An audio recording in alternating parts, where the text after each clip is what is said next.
બોલો સતગુરુદેવની,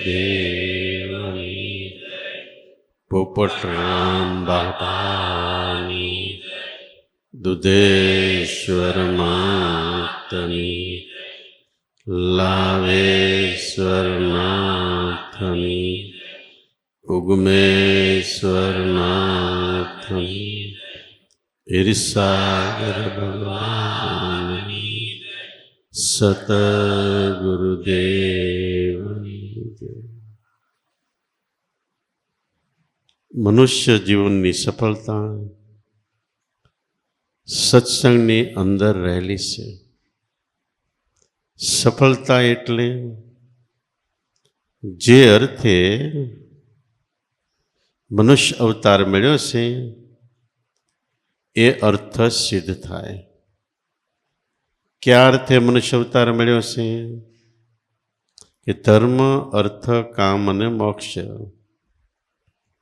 ચાર પદાર્થની પ્રાપ્તિ અર્થે આપણને મનુષ્ય અવતાર મળ્યો છે. ધર્મ એટલે આપણો આત્મા કહે તોય ચાલે, ભગવાન કહે તોય ચાલે, અને આપણું સ્વરૂપ, જે આધારથી આપણું જીવન ચાલે છે, નામ વચન, એ કહે તોય ચાલે. એ પ્રાપ્તિ અર્થે, આ પ્રાપ્તિ કરવા માટે આપણો જીવડો લાખો કરોડો જન્મથી ભટકતો હોય છે. મહાન પુણ્યનો ઉદય થાય ત્યારે આપણને નામ વચન પ્રાપ્ત થાય. બીજી વસ્તુ અર્થ. અર્થ એટલે ધન સંપત્તિ. બહારની ધન સંપત્તિ એ આપણા શરીરની સુખાકારી માટે છે, પણ આધ્યાત્મિક રીતે જે નામ પ્રાપ્ત થયું એ નામનું સ્મરણ, એ નામની માળા કરતા કરતા આપણા અંતઃકરણમાં આપણું જ પુણ્ય જમા થાય.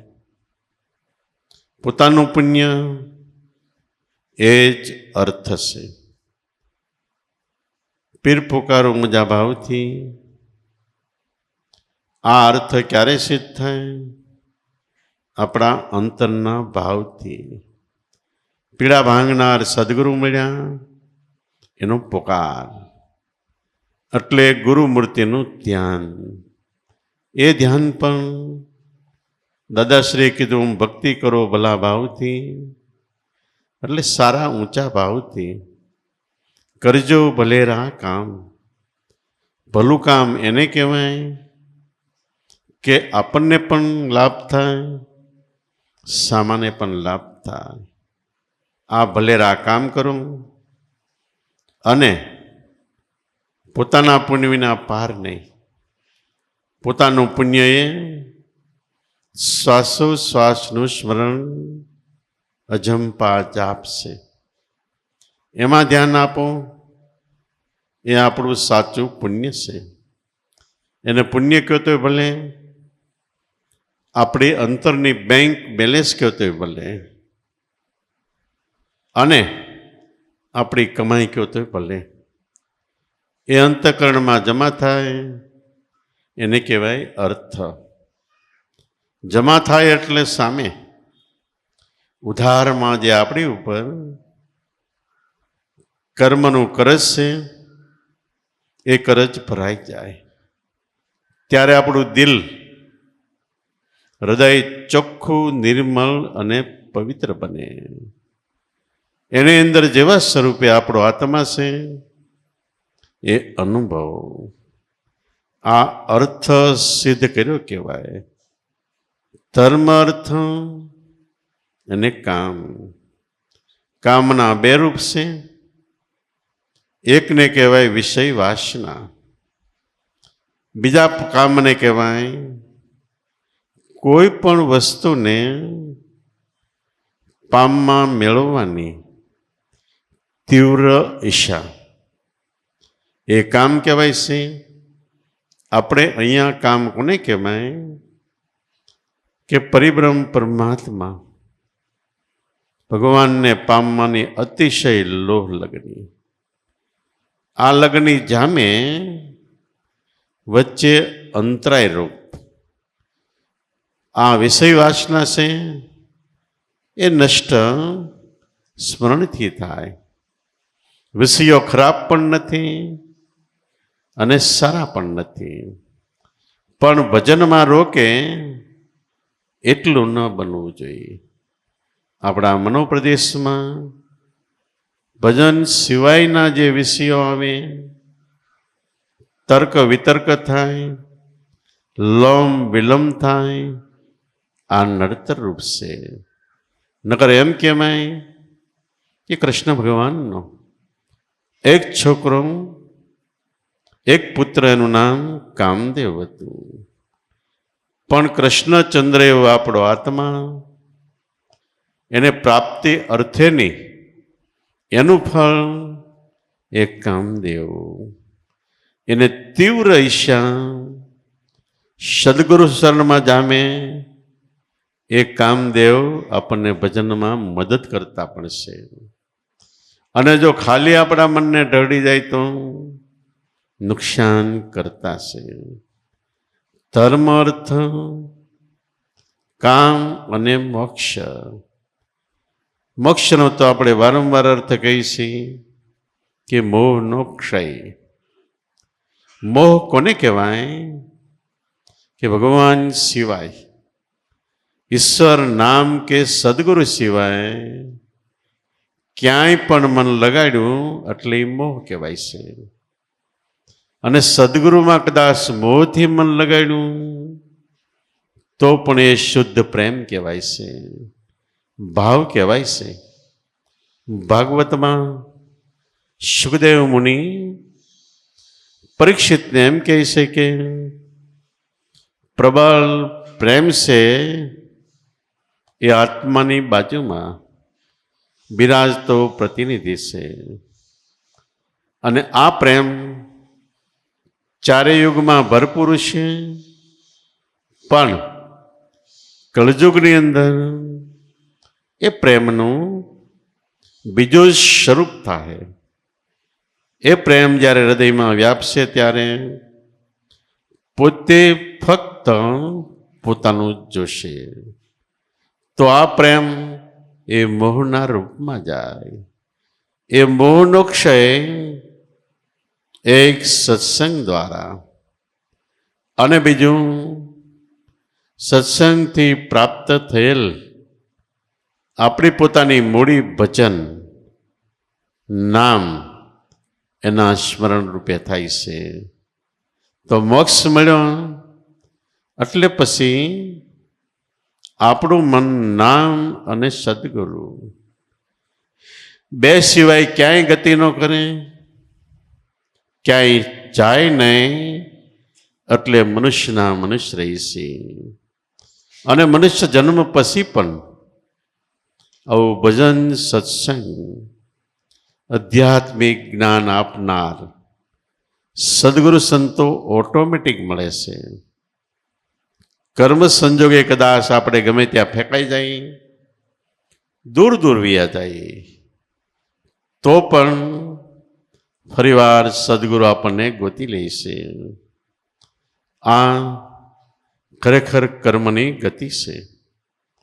એકવાર આપણાથી શુદ્ધ અદ્વૈત કર્મ થઈ ગયું એટલે નામમાં મને વિરામ પામી ગયું. તો એ કર્મ નહીં પણ ધર્મ થાય છે.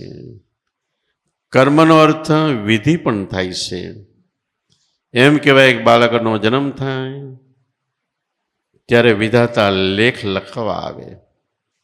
વિધાતા નામની કોઈ દેવી નથી, પણ આપણા કર્મ પ્રમાણે ઓટોમેટિક લેખનું મંડાણ થાય છે. અને જન્મ સાથે જે લેખ લખાય છે એને કહેવાય છે પ્રારબ્ધ કર્મ. આ કર્મમાં કોઈ દિવસ ક્યારેય ફેરફાર થતો નથી. અવતારી પુરુષો રામકૃષ્ણ જેવા હોય, એના પણ જન્મથી 2, 5, 10 પ્રારબ્ધ કર્મ લખાણા, એને પણ ભોગવવા પડે છે. એ લેખ માથે મેઘ નથી પડતો, પણ પ્રારબ્ધ કર્મ સિવાય આપણી ઉપર લાખો કર્મનું કરસ છે, જેને કહેવાય સંચિત, એટલે જમા પડેલા કર્મ. એ કોઈ અવતારે ભોગવવા પડે છે, પણ સદગુરુ મળે, એના શરણમાં આપણું મન વિરામ પામે તો એ બ્રહ્મ અગ્નિમાં કર્મ માત્ર સાફ થાય છે. 2 વસ્તુ સાચી છે કે વિધિના લખેલા લેખ મટતા નથી, અને બીજી વસ્તુ છે કે સમર્થ કો દોષ નહીં ગુસાય. તુલસીદાસે રામાયણમાં લખ્યું કે મહાપુરુષોને દોષ નથી, પણ જ્યારે શુરતા શબ્દમાં જાય ત્યારે, અને એ કર્મમાંથી બહાર નીકળી જાય છે. પણ 2, 5 કર્મ પ્રારબ્ધ રૂપે હોય, એ તો ગમે એમ થાય ભોગવવા પડે છે.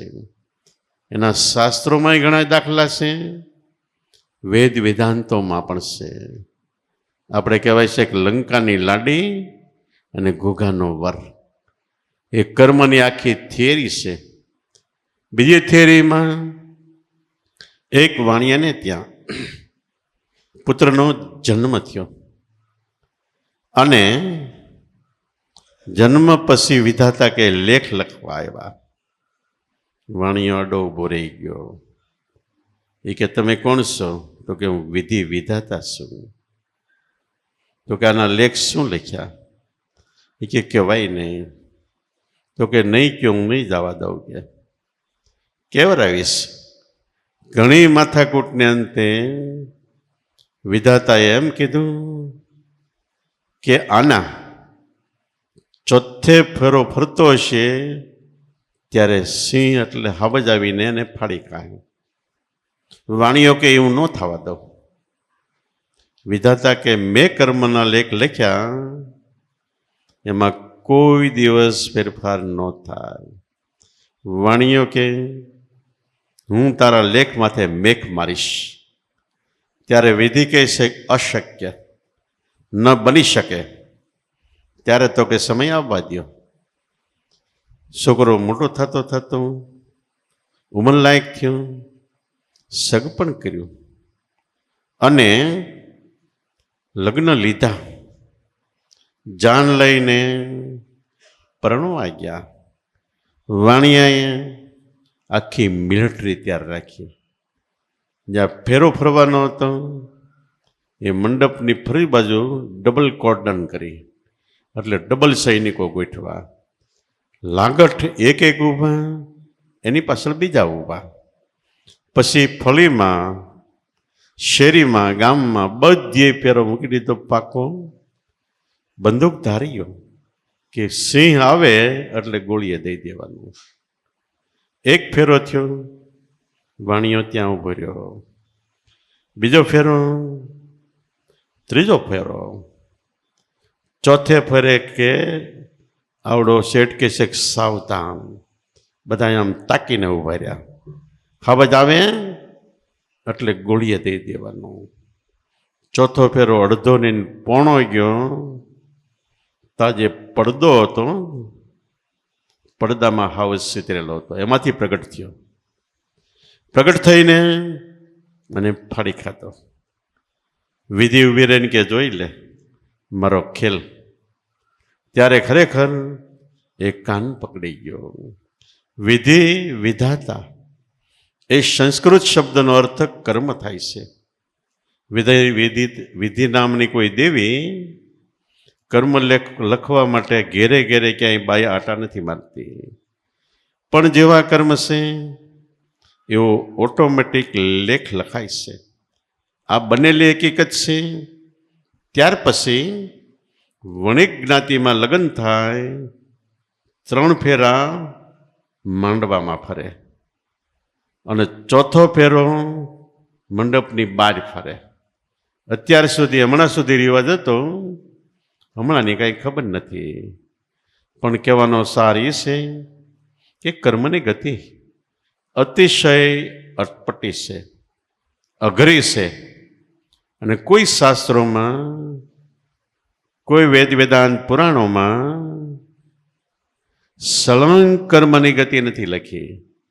કટકે કટકે લખી છે એ આપણા શિરતાજ માથાના મુગટ મળી લાભેશ્વરનાથે સળંગ એ કર્મની ગતિ ગાય છે.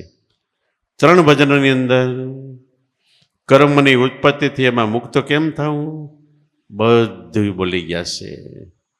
આપણે કર્મની ગતિ એકડે એકથી ન કહી, પણ કર્મમાંથી મુક્ત થવા માટે આપણને સમર્થ સદગુરુ મળ્યા હોય. એણે જો નામ આપ્યું હોય તો નામ નિર્ગુણ બ્રહ્મ છે. નિર્ગુણ બ્રહ્મ એટલે એકેય ગુણ, રજોગુણ, તમોગુણ કે સત્વગુણ એ નામમાં નથી. રજોગુણ એક વિચાર છે આપણા મનમાં, અને તમોગુણ એ આપણા મનમાં એક વિચાર છે, સત્વગુણ એ પણ આપણા મનમાં વિચાર છે. પણ વાણી રહિત, વિચાર રહિત જે સદગુરુએ નામ આપ્યું એમાં એક ગુણ નથી.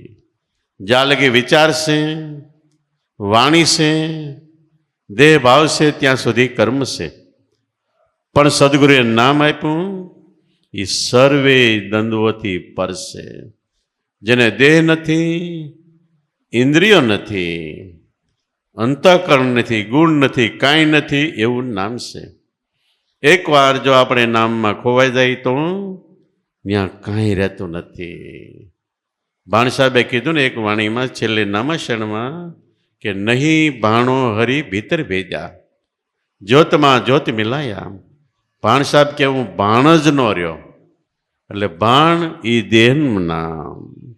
તો આપણો દેહ જ ન રહે. હું 3 કાળમાં દેહ નથી, પણ દેહને જીવંત રાખનાર શુદ્ધ એટલે અતિ પવિત્ર ચેતન રૂપે હું આત્મા છું. તો આ ગતિ થાય એટલે કોઈ કર્મ લાગુ પડતું નથી. લાખો કર્મો કરેલા કર્મો હોય તો એ કર્મ આત્માને અડી શકતા નથી, અને એનાથી બધા દૂર રહેશે. આત્મા એટલો બધો પવિત્ર છે કે અપવિત્ર વસ્તુ એને ટચ ન થાય તો પણ એ સાફ થઈ જાય. અગ્નિ પવિત્ર છે, એમાં ગમે ગંદકી નાખો, અપવિત્ર વસ્તુ નાખો, બળીને સાફ થાય છે. ગંગાજી પવિત્ર છે, એમાં કેટલાય શહેરની ગંદકી, ગટર, નરક ભળે છે, છતાંય ગમે અહીંયાથી એનું શરણામત લેવાય છે. તો એવી રીતે આપણને જે નામ મળ્યું અતિ પવિત્ર છે, અને એને એકવાર આપણું મન અડે એટલે મનમાં કદાચ આપણને ગમે એટલી ગંદકી, અપવિત્રતા, કર્મથી આપણે લૂથબૂથ હોય, બધું સાફ થાય છે. જેમ આપણે વારંવાર કહીએ છીએ કે ચંદન વૃક્ષ જંગલમાં ઉગે એ પવિત્ર છે. જ્યારે ચંદન ઉગે છે ત્યારે આખું જંગલની બધી વનરાય હસે છે, ખુશ થાય છે કે આપણામાં એક સુગંધિત પુષ્પનો ઉદય થયો છે. અને જ્યારે વાહડો ઉગે છે ત્યારે બધી વનરાય રોવે છે કે આ ઘસાઈ ઘસાઈને આમાં અગ્નિ પેદા થાય, આખા જંગલને બાળીને સાફ કરશે. તો ચંદન ઉગે ત્યારે શું કામ હશે છે કે સંદનમાં જે સુગંધ છે એ બાજુનું લીમડા જેવું ઝાડ હોય, એની બાજુમાં કડવું હોય, એને પણ અમુક વર્ષ સુધી બાજુમાં રહે એટલે એની સુગંધી આપી દેશે. લીમડો ચંદન થઈ જાય, એક પણ ડાળ ન કપાય એવું 100 વર્ષનો આયુષ થાય એટલે લીમડો ચંદન વૃક્ષ બની જાય છે. એમ મન ગમે એવો અપવિત્ર હોય, એવા કેટલાય ખુરાસાનીઓ, ચોર, ડાકુ, લૂંટારા, બારવટિયા, જેનું નામ લેતા આપણે લાજી જઈએ, એવાને પણ સંતોનો સ્પર્શ થયો તો મહાન પવિત્ર બનાવી દીધા. પણ ક્યારે કે એને શરણે ગયા પછી એના કહેવાના સિદ્ધાંત પ્રમાણે રહ્યા. તો આપણે સંતોને શરણે જાય તો આપણે નાના સહી, હલકા સહી, અપવિત્ર સહી, લાયક નથી એવો કોઈ દિવસ ભાવ ન રાખવો. આપણે ચંદન વૃક્ષની બાજુમાં ઉગેલા છીએ.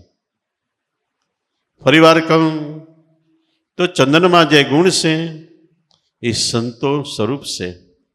આપણે એની બાજુમાં ઉગેલા છીએ, વાલ લાગે, વહેલા મોડા પણ આપણને ચંદન વૃક્ષ એ બનાવી દેશે. આવો સચોટ વિશ્વાસ રાખો, શ્રદ્ધા રાખો, ભાવ રાખો, પ્રેમ રાખો. એટલે ગુરુગમ વચન છે એ ગુરુગમનું કામ કરશે.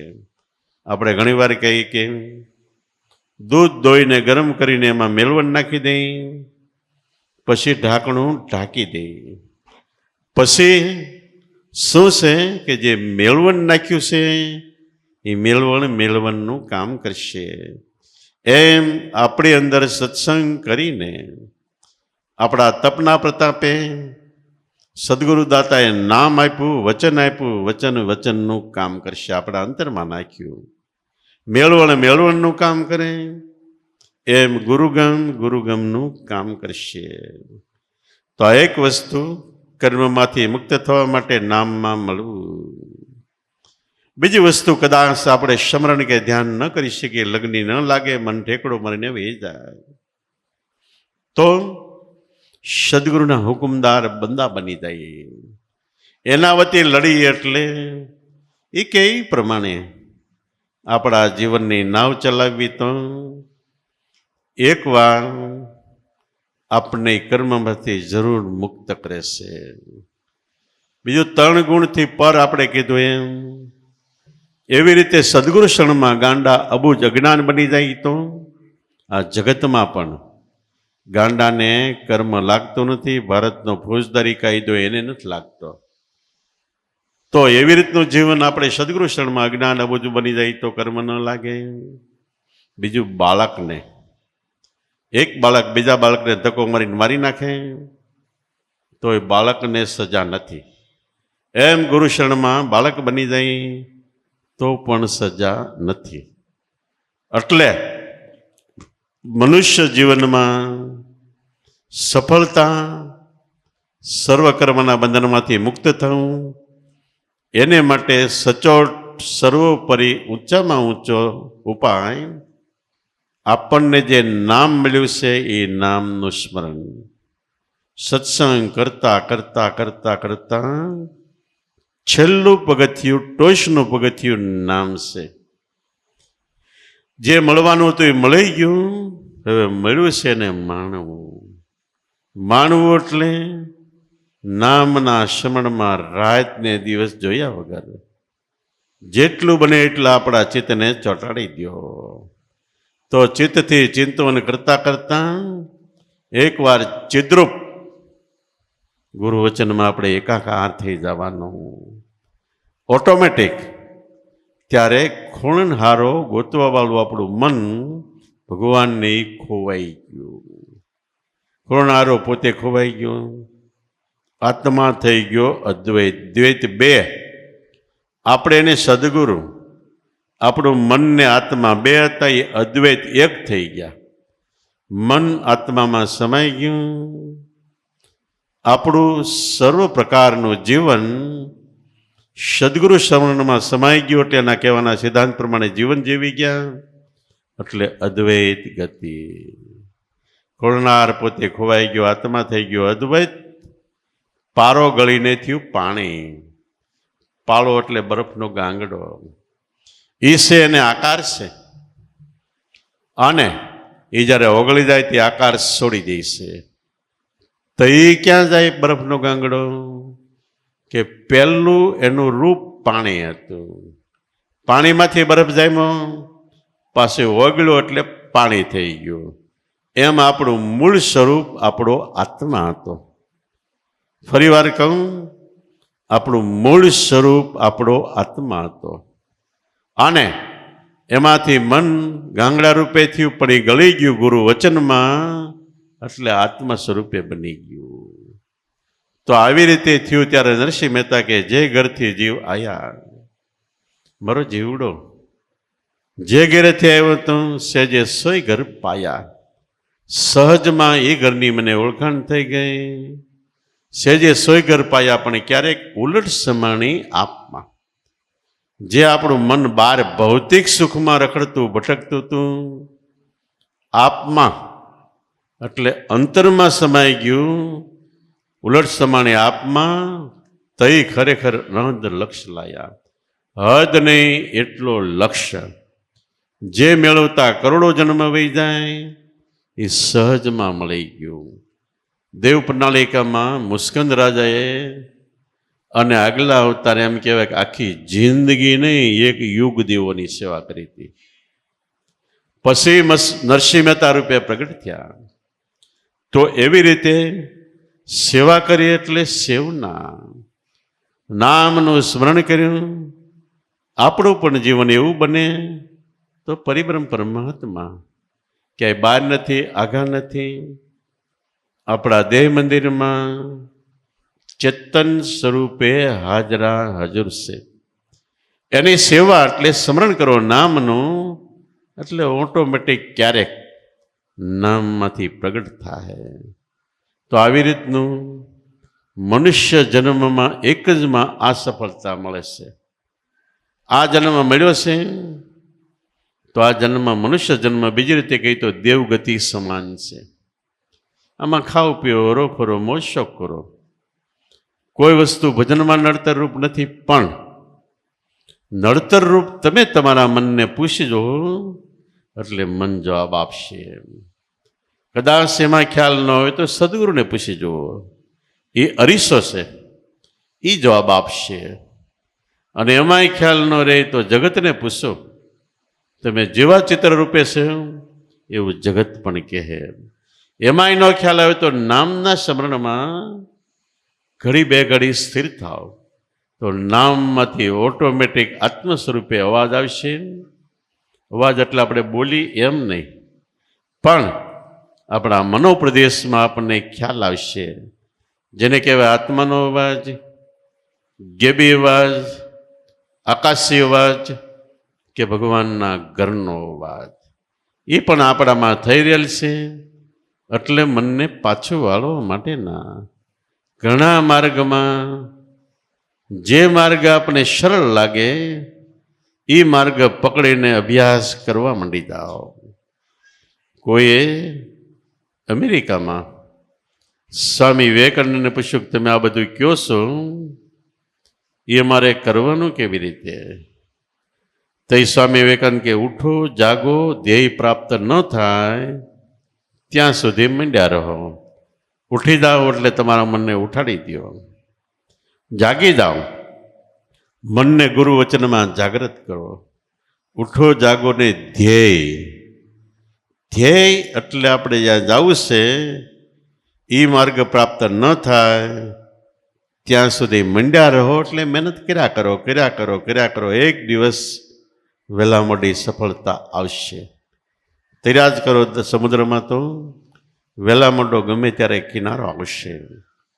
તો આવી રીતે જગતમાં મહાપુરુષો ત્યાં જે આપણને ભજન મળ્યું એ જ ભજન બધાઈને હતું. ચારેય યુગમાં, ચાર યુગમાં ચાર મહાત્મા થયા, ચારેય પાઠ માંડ્યો, પણ ચારેયની એક જ કનેરી એટલે નામ બધાય પાસે એક જ હતું. તો આપણે ચારેય યુગથી આપણે નામની અંદર સાથે ને સાથે છે એવો ભાવ રાખીને જેટલું બને એટલું સ્મરણ કરવું. સદગુરુ મળ્યા, નામ આપ્યું, તેમાં વિશ્વાસ રાખો, શ્રદ્ધા રાખો, ભાવ રાખો ને પ્રેમ રાખો. કબીર સાહેબે એક વાણીમાં એમ કીધું, હું વિશ્વાસમાં છું. અને બીજી રીતે પાછો મને ગોતવું હોય તો હું સબ શ્વાસન કી શ્વાસ મેં, બધાના શ્વાસની અંદર શબ્દ સ્વરૂપે છું. બે ગતિ આપણને મળી છે. શબ્દ મળ્યો છે તો એનું સ્મરણ કરો, અને સદગુરુ મળ્યા છે તો એમાં વિશ્વાસ રાખો. એટલે આપણું જીવન ધન્ય અને બેડો પાર છે. બોલો સતગુરુદેવની, પોપટરામ બાપાની, દુધેશ્વર માતની, લાવેશ્વર નાથની, ઉગમેશ્વર નાથની, ઈર્ષાગર ભગવાનની, સતગુરુદેવની. જેના દર્શનથી દોષ ટળે, આવરણ સબ મટી જાય. ધન્ય ધન્ય સદગુરુ સંતને, સ્વયં તીર્થ રૂપ મનાય. ધન્ય ધન્ય સદગુરુ સંતને, સ્વયં તીર્થ રૂપ મનાય. તમે ટાળો ત્રિવેદીના તાપને, પ્રભુ ટાળો ત્રિવેદીના તાપને. જય જય ભગવંત નમો આપને, જય જય ભગવંત નમો આપને. અવિનય મારા દૂર કરો ને, અવિનય મારા દૂર કરો ને. પ્રગટાવો વિનય વિચારને, પ્રભુ પ્રગટાવો વિનય વિચારને. જય જય ભગવંત નમો આપને, જય જય ભગવંત નમો આપને. તમે ટાળો ત્રિવેદીના તાપને, પ્રભુ ટાળો ત્રિવેદીના તાપને. જય જય ભગવંત નમો આપને, જય જય ભગવંત નમો આપને. મન મંથન કરી નમ્ર બનાવો, મન મંથન કરી નમ્ર બનાવો. આપો નવનીત જ્ઞાનને, પ્રભુ આપો નવનીત જ્ઞાનને.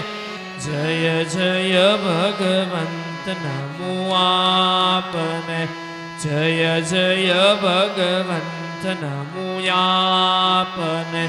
તમે ટાળો ત્રિવેદીના તાપને, પ્રભુ ટાળો ત્રિવેદીના તાપને. જય જય ભગવંત નમો આપને, જય જય ભગવંત નમો આપને. તૃષ્ણા મિટાવી દયા પ્રગટાવો, તૃષ્ણા મિટાવી દયા પ્રગટાવો. નિત્ય જપાવો જાપને, પ્રભુ નિત્ય જપાવો જાપને. જય જય ભગવંત નમો આપને, જય જય ભગવંત નમો આપને. તમે ટાળો ત્રિવેદીના તાપને, પ્રભુ ટાળો ત્રિવેદીના તાપને. જય જય ભગવંત નમો આપને, જય જય ભગવંત નમો આપને. ભેદ મીટે પણ હું આપનો છું, ભેદ મીટે પણ હું આપનો છું. મારા કહું કેમ આપને, પ્રભુ મારા કહું કેમ આપને. જય જય ભગવંત નમો આપને, જય જય ભગવંત નમો આપને. તમે ટાળો ત્રિવેદીના તાપને, પ્રભુ ટાળો ત્રિવેદીના તાપને. જય જય ભગવંત નમો આપને, જય જય ભગવંત નમો આપને. તરંગ સમુદ્રનો સમુદ્ર ન તેનો, તરંગ સમુદ્રનો સમુદ્ર ન તેનો. લાભ વખાણું યમાપને, પ્રભુ લાભ વખાણું યમાપને. જય જય ભગવંત નમો આપને, જય જય ભગવંત નમો આપને. તમે ટાળો ત્રિવેદીના તાપને, પ્રભુ ટાળો ત્રિવેદીના તાપને.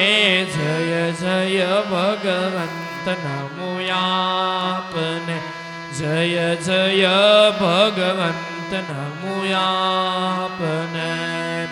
સદગુરુદેવની જય.